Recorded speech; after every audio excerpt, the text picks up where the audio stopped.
നമസ്കാരം. Snake master പ്രോഗ്രാമിലേക്ക് ഏവർക്കും സ്വാഗതം. എന്തായാലും സന്തോഷം, ഞങ്ങളെല്ലാവരും വളരെ സന്തോഷത്തിലാണ്. ഒന്ന്, നമ്മുടെ യാത്ര ജൈത്ര യാത്ര തുടങ്ങിയിട്ട് 1100ാമത്തെ എപ്പിസോഡാണ്.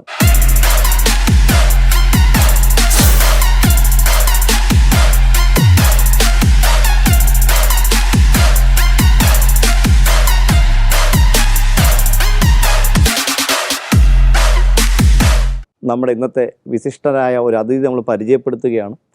അത് വേറെ ആരുമല്ല, നമ്മുടെ പ്രിയപ്പെട്ട ചാനൽ അവതാരികയിൽ നിന്ന് ബീറ്റ് ഫോറസ്റ്റ് ഓഫീസറിലേക്ക് പോയിട്ട് അതുക്കും മേലെ പാമ്പ് സംരക്ഷകയായി മാറുന്നതെന്നല്ല, ഒരു ലോകമെമ്പാടും അറിയപ്പെടുന്ന നമ്മുടെ പ്രിയപ്പെട്ട റോഷ്നി മാഡം.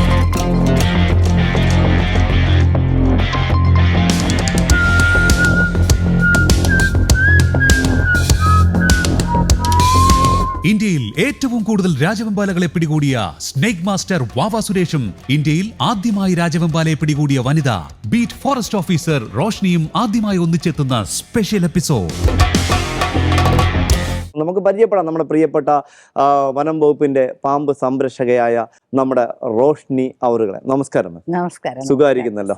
നമ്മൾ പരിചയപ്പെട്ടിട്ട് എത്ര വർഷം? നമ്മൾ ആദ്യം കണ്ടിട്ട് ഒരു 11 വർഷമെങ്കിലും ആവും. അതെ, കാരണം എന്റെ ഇളയ മോന് ഒരു 4 വയസ്സുള്ള.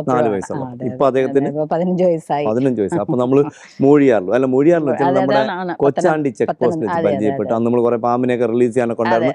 ചപ്പ് ശേഖരിച്ചു ഇല്ലേ? 2 ഭാഗത്തുനിന്നും കാട്ടിന്റെ സഹ്യാദ്രിയുടെ 2 ഭാഗത്തും കാട്ടിലുള്ള വേസ്റ്റ് ശേഖരിക്കാൻ നിങ്ങൾ കുടുംബത്തോടു കൂടിയാണ് വന്നത്. അന്ന് ആ യാത്രക്കിടയിലാണ് ഞാൻ എന്റെ കുറെ അതിഥികളെ ഞാൻ കൊണ്ട് കാട്ടിലേക്ക് തുറന്നുള്ള അവസ്ഥ. കിങ് ഓവറെ പിടികൂടണം എന്നൊരു ആഗ്രഹം ഉണ്ടായിരുന്നു, ഉറപ്പായിരുന്നു. ഒരു അതിഥി, ഒരു നല്ല ഒത്തൊരു അതിഥിയെ പിടികൂടി ഞാൻ കണ്ടു, വീഡിയോ കണ്ടു.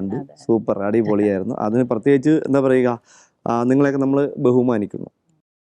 കേരളത്തിൽ ആദ്യമായി രാജവെമ്പാലയെ പിടികൂടുന്ന കിങ് ഓബ്ര എന്നറിയപ്പെടുന്ന കാളിംഗ സർപ്പ, അത് കന്നഡയിലാണ്, പിടികൂടുന്ന ആദ്യത്തെ നമ്മുടെ മഹത് വ്യക്തിത്വമാണ് നമ്മുടെ പ്രിയപ്പെട്ട റോഷ്നിജി അവറുകൾ.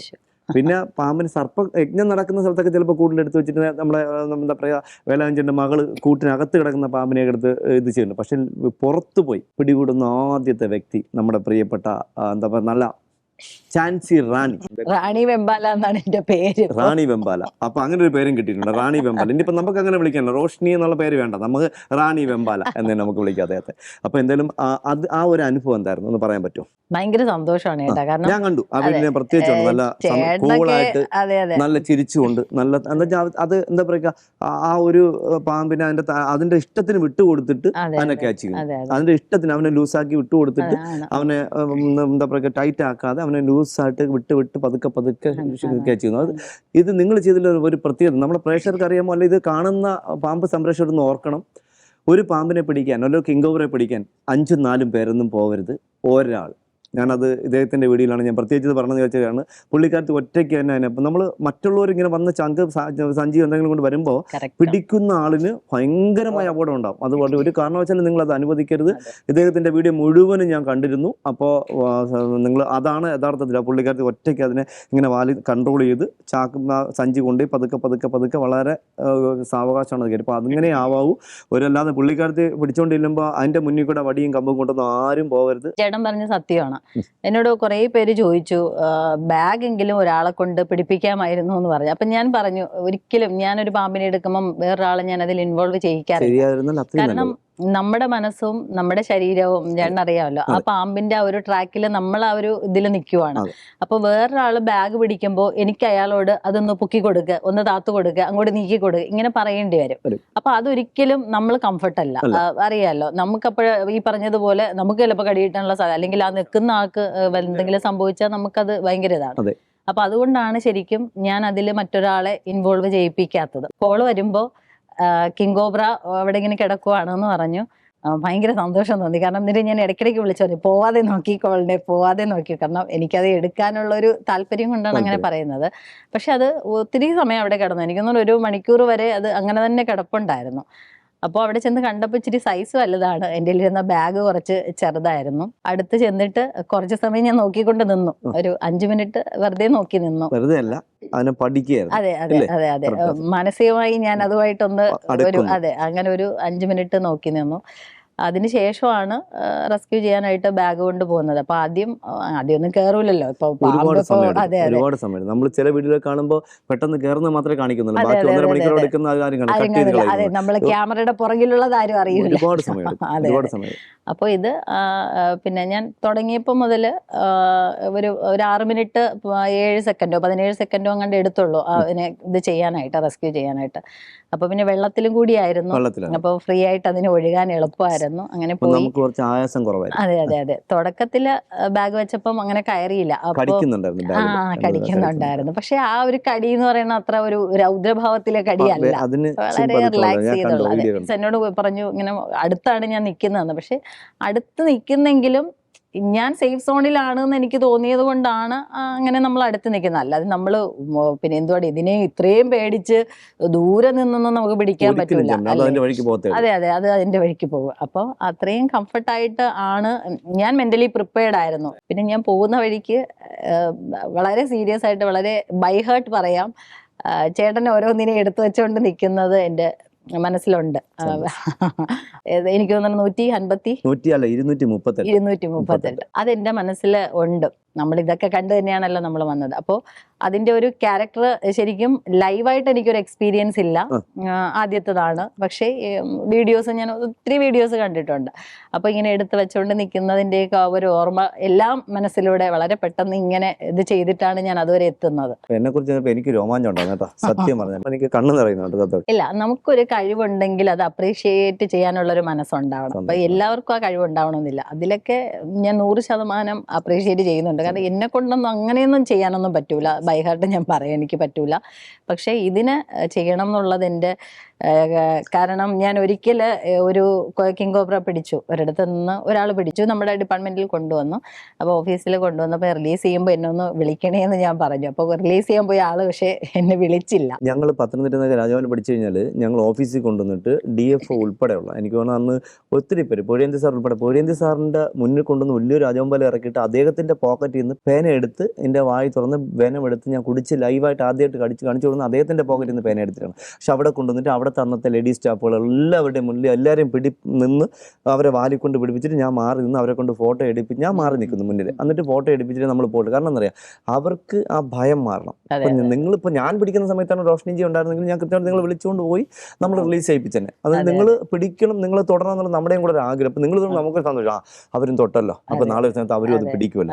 അപ്പം നമുക്കൊരു സന്തോഷം. ഞങ്ങൾ എല്ലാവരും ആന്നിയിലായിരുന്നാലും കോന്നിയിലായിരുന്നാലും എവിടെ ആയിരുന്നാലും അങ്ങനെ ചെയ്തിട്ട് ഞങ്ങൾ പോകുന്നുണ്ട്. എല്ലാ ചിറ്റാറിലായിക്കോട്ടെ അവിടുത്തെ ഫോട്ടോസ് നോക്കി അറിയാൻ പറ്റും. എല്ലാ ലേഡീസ് സ്റ്റാഫിനെയും കൊണ്ട് ഞാൻ മാറി, ഞാൻ കൂടെ ഇല്ല, അവരെ പത്തിയെടുത്ത് നിർത്തി അവരെ വാലി പിടിപ്പിച്ചിട്ട് ഞാൻ മുന്നിൽ ഫോട്ടോ എടുത്തു കൊടുക്കുക. അങ്ങനെയാണ്. അപ്പൊ അത് അങ്ങനെ അന്നൊരു വിഷമം ഉണ്ടായിരുന്നു. അത് വിഷമം, അതിലൊരു കാര്യമില്ല. നമുക്ക് നമ്മളെ തേടി വരുന്നത്, നമുക്കുള്ളത് നമ്മളെ തേടി വരും. ഇപ്പൊ തേടി വന്നില്ലേ. എത്ര വർഷമായി നമ്മുടെ ഈ മേഖലയിലേക്ക് വന്നിട്ട്? ഞാൻ ശരിക്കും 2017 വനംവകുപ്പിൽ വരുന്നത്. 2017 നമ്മുടെ വനിതകളെ വനംവകുപ്പില് എടുക്കുന്നത്. അതെ, ആ ബാച്ചിലായിരുന്നു ഞാൻ വരുന്നത്. പിന്നെ 2019 നമ്മുടെ എന്താണ് വനംവകുപ്പ് ലൈസൻസ് കൊടുക്കുന്നു എന്ന് പറഞ്ഞിട്ടൊരു ട്രെയിനിങ് നടത്തുന്നത് 2019. വെറുതെ ഒരു താല്പര്യം തോന്നിയതാണ് സത്യത്തിൽ. ഇല്ല, ഒരു ഞാൻ വക്ക നാട്ടുമ്പുറത്തുള്ള ഒരാളാണ്. പക്ഷെ ഞാനങ്ങനെ പാമ്പിനെ അധികം കണ്ടിട്ടില്ല. ചേരയോ നീർക്കോലിയൊക്കെ കണ്ടിട്ടുള്ളതല്ലാതെ മറ്റു പാമ്പൊന്നും ഞാൻ അങ്ങനെ, മൂർഖമാമ്പിനെയൊന്നും ഞാൻ സത്യത്തിൽ നാട്ടിലൊന്നും കണ്ടിട്ടില്ല. നമ്മൾ മ്യൂസിയത്തൊക്കെ പോയി കണ്ടിട്ടുള്ളതല്ല. അങ്ങനെ ഞാൻ അങ്ങോട്ട് പറഞ്ഞിട്ടാണ് ശരിക്കും ഈ ട്രെയിനിങ്ങിൽ പങ്കെടുത്തത്. 2019 ലൈസൻസ് കിട്ടിയെങ്കിലും പിന്നീട് അധികം ഞാനങ്ങനെ റെസ്ക്യൂ അങ്ങനെ സ്ഥിരമായിട്ട് ചെയ്തിട്ടില്ല. കാരണം ഞാനൊരു സെക്ഷൻ ഓഫീസിലായിരുന്നു. അത് കഴിഞ്ഞിട്ട് 2021 ഞാൻ RRT വരുന്നത്. RRT വന്നതിന് ശേഷമാണ് എന്താണ് ഇത് എനിക്ക് പറ്റിയ പണിയാണ് എന്ന് തോന്നിയത്. ശരിക്കും ചേട്ടൻ നേരത്തെ പറഞ്ഞതാണ് സത്യം. നമുക്കൊരു പ്രണയം അല്ലെങ്കിൽ നമുക്കൊരു ഇഷ്ടം ഉണ്ടെങ്കിൽ മാത്രമേ മുന്നോട്ട് കൊണ്ടുപോകാൻ പറ്റൂ. ആദ്യമായിട്ട് പിടികൂടിയ അതിഥി പുറത്തു പോയി ഫസ്റ്റ് പിടിച്ചത് പൈത്തണായിരുന്നു. കല്ലാറ് ഇക്കോ ടൂറിസത്തിനോട് ചേർന്നൊരു വീട്ടിലെ കോഴിക്കൂടിനകത്തൊരു പെരുമ്പാമ്പ് ആദ്യമായിട്ട് പിടിയ പെരുമ്പാമ്പാണ് അല്ലേ? എത്രത്തോളം പൈത്തന്മാർ നമുക്ക് കിട്ടിയിട്ടുണ്ട്? 119 119. ആടിപൊളി. 119 പെരുമ്പാമ്പ്. ഞാൻ വരെ 750 ആയുള്ളൂ, 40-45 വർഷം കൊണ്ട്. എന്നിട്ട് 119 പെരുമ്പാമ്പ് നമുക്ക് ധാരാളം കിട്ടുന്നുണ്ട്. അത് കഴിഞ്ഞിട്ട് എത്രത്തോളം കിട്ടിയിട്ടുണ്ട് മറ്റെല്ലാം കൂടി ഒരു 10-800 അടുപ്പിച്ച് എല്ലാം കൂടെ 1000-ന് മേളിലുണ്ട്. അതിൽ ഏറ്റവും കൂടുതൽ പെരുമ്പാമ്പിന് ഏറ്റവും കൂടുതൽ കിട്ടിയിരിക്കുന്ന അതിഥികൾ ആരൊക്കെയാണ്? പെരുമ്പാമ്പ് മൂർക്കാണ് ധാരാളം. അത് സുലഭമായിട്ട് നമുക്ക് സിറ്റിയിലാണെങ്കിൽ പോലും സുലഭമായിട്ട് കിട്ടുന്നത് മൂർക്കൻ പാമ്പുകളാണ് കൂടുതലും. അതിന്റെ കണക്കുകളെല്ലാം ഓർമ്മയുണ്ടോ? കണക്കൊന്നുമില്ല. തുടക്കത്തിലൊക്കെ എഴുതുമായിരുന്നു. ഏകദേശം 800ഓളം ഉണ്ട്. പിന്നെ 150-ലേറെ 110ഓളം പെരുമ്പാമ്പുണ്ട്. ആദ്യത്തെ മൂർക്കൻ അതിഥിയെ പിടികൂടി അവിടെ നിന്നാണ്. ഈ പെരുമ്പാമ്പ് ഫസ്റ്റ് റെസ്ക്യൂ ആണ്. അത് കഴിഞ്ഞിട്ട് എൻ്റെ വീടിനടുത്ത് തന്നെ രാത്രിയായിരുന്നു, ഒരു 7-7:30 മണി സമയത്തായിരുന്നു ഒരു മൂർഖൻ പാമ്പിന്റെ കോള് വന്നു. അങ്ങനെ അടുത്തായതുകൊണ്ട് അവരെന്നെ വിളിച്ചതാണ്. അപ്പോൾ പോയി. ശരിക്കും അന്നൊന്നും എന്തുവാണ് അങ്ങനെ പേടിയൊന്നും തോന്നിയില്ല കേട്ടോ. ചേട്ടൻ പറഞ്ഞ പോലെ അങ്ങനെ പേടിയൊന്നും ഉണ്ടായിരുന്നില്ല. അതാണ് എൻ്റെ ആദ്യത്തെ മൂർഖൻ്റെ റെസ്ക്യൂ. പിന്നെ ഞാൻ അധികം പോയിട്ടില്ല, പിന്നെ റെസ്ക്യൂ അധികം ചെയ്തിട്ടില്ല. കാരണം കോള് വരുമായിരുന്നു, പക്ഷെ ഇതുപോലെ ഒരു ഇക്കോ ടൂറിസത്തിന്റെ ചാർജ് ആയിരുന്നു. അതുകൊണ്ട് അധികം അങ്ങനെ റെസ്ക്യൂവിനായിട്ട് പോയിട്ടില്ല. അവിടുത്തെ ചുമതല കൂടുതലാണ്. അതെ. പിന്നീട് ഈ ആറാത്തിയിൽ വന്നപ്പോഴാണ് ശരിക്കും കൂടുതൽ യാത്ര ചെയ്തു തുടങ്ങിയത്. ഏറ്റവും കൂടുതൽ കഷ്ടപ്പെട്ട ഏതെങ്കിലും ഒരു ക്യാച്ച്? നെടുമങ്ങാട് ഒരു കോബ്ര ഒരിക്കൽ എടുത്തപ്പോ ഇച്ചിരി വലുതായിരുന്നു. അപ്പൊ അതിങ്ങനെ വാലിൽ തൊടാൻ സമ്മതിക്കൂലായിരുന്നു. നമ്മള് അറിയാലോ, സ്റ്റിക്ക് വെച്ചിട്ട് വാലില് പിടിക്കുകയല്ല ചെയ്യുന്നത്. അപ്പൊ ഇത് അടുത്തോട്ട് ചെല്ലും തോറും ഇത് വാലിങ്ങനെ പുറകോട്ട് അതെ പിടിച്ച് ഇങ്ങനെ ചേർത്ത് വെക്കുമായിരുന്നു. അപ്പൊ അത് ഇച്ചിരി കുറച്ച് സമയം എടുത്തു ആ വാലൊന്ന് കിട്ടാൻ വേണ്ടിയിട്ട്. ബാക്കിയൊക്കെ ഓക്കെയാണ്. പിന്നെ പൈത്തൺ എന്ന് പറയുമ്പോൾ എന്നെക്കാളും എനിക്ക് 54 കിലോ ഉള്ളൂ, അതിനേക്കാളും വെയിറ്റ് ഉള്ളത്. പൈത്തനെ എടുത്തു കഴിഞ്ഞാൽ പിന്നെ കുളിക്കാതെ 7 വെള്ളത്തിൽ കുളിക്കാതെ വീട്ടിൽ കയറാൻ പറ്റില്ല. വെള്ളത്തിൽ കുളിക്കാതെ ഒരാഴ്ച സ്മെല്ലുണ്ടാവും, ഭയങ്കര സ്മെല്ലാണ്. ആരൊക്കെ വീട്ടില് ഉള്ളത്? ഹസ്ബൻഡും 2 മക്കളും. ഹസ്ബൻഡ് ജോലിയുണ്ട്? ഹസ്ബൻഡ് സഹകരണ വകുപ്പിലെ സ്പെഷ്യൽ ഗ്രേഡ് ഓഡിറ്റർ ആണ്, സീനിയർ ഇൻസ്പെക്ടർ ആണ്. മക്കളൊക്കെ എന്ത് ചെയ്യുന്നു? മക്കള് മൂത്തമോൻ ഇപ്പൊ 10ാം ക്ലാസ് കഴിഞ്ഞു, +1-നായി. രണ്ടാമത്തെ ആള് 8ാം ക്ലാസ്സിൽ. ആരാ ഏറ്റവും കൂടുതൽ സപ്പോർട്ട് ഉള്ളത് വീട്ടില് ഇതിന് ഈ ഒരു മേഖലയിൽ പാമ്പിനെ പ്രണയിക്കാനായി, പാമ്പിനെ സ്നേഹിക്കാനായി, അല്ലെങ്കിൽ അതിഥികളെ സ്നേഹിക്കാനായി? അവർ 3 പേരും എനിക്ക് സപ്പോർട്ടാണ്. ഞാൻ ഈ രാത്രിയൊക്കെ എണീറ്റ് പോകുമ്പോഴൊന്നും എന്നോട് പോകരുത് എന്ന് ഇന്നുവരെയും പറഞ്ഞിട്ടില്ല. പിന്നെ ചില ദിവസം പാവൻ രാത്രി പോകുമ്പോ എന്റെ കൂടെ വരും. അതെ, പിള്ളേര് ചിലപ്പോ ഞാൻ ഒറ്റയ്ക്ക് പോകുന്ന കാണുമ്പോ അവർക്കൊരു പാവം തോന്നി ചിലപ്പോ എണീറ്റ് വന്ന് അവര് കാറിൽ പുറകെ കിടന്ന് ഉറങ്ങും, എന്നാലും എന്റെ കൂടെ എണീറ്റ് വരാറുണ്ട്. വരാറുണ്ട്. പക്ഷെ എന്നോട് ചെയ്യരുത് എന്ന് അവരിതുവരെയും പറഞ്ഞിട്ടില്ല. അതിന്റെ അമ്മയ്ക്ക് ഭയങ്കര പേടിയത്. അന്ന് ലാസ്റ്റ് ചേട്ടനെ മറ്റേ അവസാനം കോട്ടയത്ത് വെച്ച് കടിയിട്ടിയ സമയത്ത് ആണ് ഞാൻ അന്ന് ഒരു വീഡിയോ, ഒരു മൂർഖനെ എടുത്തൊരു വീഡിയോ കുറച്ച് വൈറലായിരുന്നല്ലോ. അപ്പോഴമ്മയ്ക്ക് ഭയങ്കര വിഷമമായിരുന്നു. അത് കണ്ടപ്പോ എനിക്കൊരു പേടിയുണ്ടായിരുന്നു. കാലിന്റെ അടുത്ത് കൂടെ പോകുന്നുണ്ടായിരുന്നു, കൊണ്ട് നടന്നു. അപ്പൊ അടുത്ത ആൾക്കാർ വേറെ ആരൊക്കെ നിങ്ങളെ ഒരുപാട് നിങ്ങളെ വീഡിയോ എടുക്കാൻ വേണ്ടി അവരിങ്ങനെ അടുത്തുകൂടെ ഓടി പോകുന്നു. അപ്പോഴേ ഞാൻ ആലോചിച്ചു, ഭഗവാനെ അടുത്തൊക്കെ പോകുന്നുണ്ട്, കാലിന്റെ അടുത്തേക്ക് വരുന്നുണ്ടല്ലോ. ഞാൻ ആ വീഡിയോ കണ്ടിട്ടുണ്ട്. അപ്പൊ ഞാനും ഇങ്ങനെ ആലോചിച്ചു, അയ്യോ എന്തെങ്കിലും പറ്റുമോ, എന്തെങ്കിലും ആവോ, എന്തെങ്കിലും മനസ്സിൽ ടെൻഷൻ ഉണ്ടായിരുന്നു. നമ്മൾ നിൽക്കുന്ന മേഖലയിൽ നമുക്ക് ആർക്കെങ്കിലും എന്തെങ്കിലും പറ്റുമ്പോൾ മറ്റുള്ളവർ നമ്മൾ എങ്ങനെ കാണുന്നു നമുക്കറിയില്ല. നമ്മളെല്ലാം ചെയ്യുന്ന ഈ പണിയാണ്, നമുക്ക് ആരെയും കുറ്റം പറയാൻ വലിയവരില്ല. ഇതിന് ഒരു കടിയിട്ടേ തീരാവുന്ന വിഷയങ്ങളേ ഉള്ളൂ. അമ്മയ്ക്ക് മാത്രമേ പേടിയുള്ളൂ. അമ്മയ്ക്കും 2 ചേച്ചിമാരാണ്, സർക്കാർ ഉദ്യോഗസ്ഥരാണ്. അവർക്ക് പേടിയാണ്. അവരൊന്നും സത്യം പറഞ്ഞ എന്റെ വീഡിയോ ഒന്നും ഫുള്ള് കാണൂല, പേടിച്ചിട്ട്. ചാനൽ അവതാരികയിൽ നിന്ന് നേരെ പോകുന്നത് വനം വകുപ്പിലേക്ക് അല്ലെ? First posting beat forest officer. ഇപ്പോഴും അത് തന്നെയാണ്. അടുത്ത പ്രൊമോഷൻ സമയമായി, ഗ്രേഡ് ആവാറായി. അപ്പൊ അടുത്ത പ്രൊമോഷൻ സമയമാവാറായി, കുറച്ചുകൂടി മേളിലേക്ക്. അത് കഴിയുമ്പോൾ കുറച്ചുകൂടി മേളിലേക്ക്. പക്ഷെ എനിക്ക് പുറത്തുനിന്ന് അറിയാൻ കഴിഞ്ഞത് ഒരു റേഞ്ച് ഓഫീസർ ടെസ്റ്റ് എഴുതിയോന്നൊരു ഒരു സംശയം എഴുതിയിട്ടുണ്ടല്ലോ. അപ്പൊ ഒരുപാട് ഉയരങ്ങളിൽ എത്തട്ടെ, ഒരുപാട് മേളിലേക്ക് എത്തട്ടെ എന്ന് ഞാൻ ആത്മാർത്ഥമായിട്ട് നമ്മൾ പ്രാർത്ഥിക്കുന്നു കേട്ടോ. അവതാരകയായിരുന്നു. ഏത് ചാനലിലായിരുന്നു? ഞാൻ തിരുവനന്തപുരം ദൂരദർശൻ കേന്ദ്രത്തിലാണ് 2007. ഇപ്പൊ 18 വർഷമായി. ഇപ്പോഴും പോകുന്നുണ്ട്. ഇപ്പോഴും ഉണ്ട്. ഇപ്പോഴും ഞാൻ ഫാം ന്യൂസ്, കാർഷിക വാർത്തകൾ, ഗവൺമെന്റ് ഓർഡർ ഉണ്ട്, അത് വെച്ചിട്ട് നമുക്ക് അങ്ങനെ ചെയ്യാം. KSR റൂൾസിലുണ്ട്. നമുക്ക് ഏതൊക്കെ പ്രോഗ്രാം ആദ്യം തൊട്ട് അനൗൺസർ ആയിട്ടാണ് ആദ്യം കയറുന്നത് 2007. പിന്നീട് ദൂരദർശന്റെ അത്യാവശ്യം എല്ലാ പ്രോഗ്രാം, കൂട്ടുകാരി, ചിത്രഗീതം, തിരനോട്ടം, പ്രതികരണം, സാമൂഹ്യ പാഠം, തൊഴിലവസര വാർത്തകള് എല്ലാം ചെയ്തിട്ടുണ്ട്. അതെ, ഇപ്പൊ കാർഷിക വാർത്ത ഇപ്പൊ ചെയ്യുന്നത് കാർഷിക ആദ്യത്തെ അറിവാണ് കേട്ടോ. അവതാരികായിരുന്നു എനിക്കറിയാം, പക്ഷെ ഇപ്പോ ഉണ്ടെന്നുള്ള എനിക്കറിയില്ല. ഇപ്പോഴും ചെയ്യുന്നുണ്ടല്ലോ. ഓ ശരി ശരി. ദൂരദർശനെ വിട്ടിട്ട് പോകാനുള്ള ഒരു വിഷമം കൊണ്ടാണ് ഞാൻ ഇപ്പോഴും അത് ഗവൺമെന്റ് ഓർഡർ വാങ്ങിയിട്ട് അത്യാവശ്യം സമയം കിട്ടുമ്പോൾ പോയി ചെയ്യുന്നുണ്ട്. അപ്പൊ നമുക്കിപ്പോ നമ്മുടെ ഈ ഇത്രയും വർഷത്തിനിടയിൽ നമുക്ക് ഈ പാമ്പ് അതിഥികളല്ല, ഏതൊക്കെ പാമ്പ് അതിഥികളെ കിട്ടിയിട്ടുണ്ട്, അത് കഴിഞ്ഞ് നമ്മുടെ വന്യമൃഗവുമായിട്ട് ബന്ധപ്പെടുന്ന അതിഥികൾ ഏതൊക്കെ കിട്ടി? പഴ ഉണ്ണി ധാരാളം കിട്ടിയിട്ടുണ്ട്, ഞാൻ മരപ്പെട്ടി ഇഷ്ടം പോലെ. പാമ്പ് അതിഥികളൊക്കെ ഏതൊക്കെ കിട്ടി? ഏതൊക്കെ ഐറ്റംസ്? അത്യാവശ്യം എല്ലാം കിട്ടിയിട്ടുണ്ടെന്ന്. ഇപ്പൊ ഇതെല്ലാം നമ്മുടെ ബിഗ് ഫോർ ഒക്കെ എല്ലാം കിട്ടി. ബിഗ് ഫോർ അല്ല, പിന്നെ വെനമസ് ആയിട്ടുള്ളതും എല്ലാം കിട്ടി. നമുക്ക് മലയോരം, നിങ്ങൾ വനത്തിന്റെ സൈഡും കൂടെ ആകുമ്പോൾ നിങ്ങൾക്ക് മലബാർ പിറ്റി, ഹംപി നോസർ, തമിഴ്നാട്ടിലാണ് അത് പണ്ടും കണ്ട് നമ്മുടെ ഡിപ്പാർട്ട്മെന്റിൽ കിട്ടിയിട്ടുണ്ട്. പക്ഷെ എനിക്കല്ല ആണല്ലേ, എനിക്ക് നമ്മുടെ ശാസ്തമംഗലം, ഞങ്ങൾ തമിഴ്നാട്ടിൽ നിന്ന് വണ്ടി വന്ന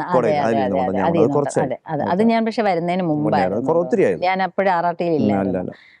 ബാക്കി പിന്നെ ചേര, നീർക്കോലി, വില്ലൂന്നി എല്ലാ സ്ഥലവും, നമ്മുടെ നാഗത്താൻ, ആദ്യമായിട്ട്. അതെ, സച്ചിൻ ടെണ്ടുൽക്കർ ട്വിറ്ററിൽ എന്റെ പേര് മെൻഷൻ ചെയ്ത വീഡിയോ ഷെയർ ചെയ്തു. ഞാനിപ്പോ കണ്ടു, ഞാനത് കണ്ടിട്ടാണ് ഞാൻ അതും കണ്ടു. കാരണം ഞാൻ ആലോചിക്കുകയും ചെയ്തു, ഞാൻ ഇത്ര 238 കിങ് ഓവർ അടിച്ചിട്ട് സച്ചിൻ ടെണ്ടുൽക്കർ പോയിട്ട് ഒരു സിനിമാടാൻ പോലും വന്നില്ലല്ലോ എന്ന് ആലോചിക്കായിരുന്നു കേട്ടോ. അത് ഞാൻ കണ്ടായിരുന്നു, ആ ഫോട്ടോസ് എനിക്ക് കിട്ടിയത്. സന്തോഷം കേട്ടോ, എല്ലാ അർത്ഥത്തിനും സന്തോഷം. അങ്ങനെ ഒരിക്കലും പറയാൻ പറ്റില്ല. അപ്പൊ വാവാ സുരേഷ് എന്ന് പറഞ്ഞാൽ നമ്മള് എവിടെ പോയി, ഞാനിപ്പോ ക്ലാസ്സുകൾ എടുക്കാൻ പോകാറുണ്ട്. അപ്പൊ നമ്മൾ എവിടെ പോയാലും പാമ്പ് എന്ന് പറഞ്ഞാൽ വാവാ സുരേഷ് ആണ്. അതൊരിക്കലും നമുക്ക് മാറ്റി പറയാൻ പറ്റത്തില്ല. അത് 100% അത് അക്സെപ്റ്റ് ചെയ്തത് ആൾക്കാര്.